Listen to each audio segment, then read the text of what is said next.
ఇప్పుడు మనం వింటున్నాం global warming, climate change, biodiversity, ecological sustainability.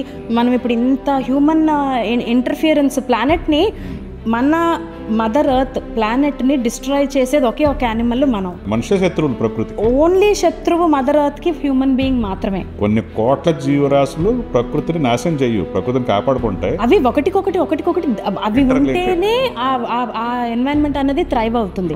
The only animal that is not required at this moment on planet earth is human being. Oceans trawler nets వేసేసి మొత్తం ఆ ocean life అంతా dead zones create చేసేస్తున్నామంట.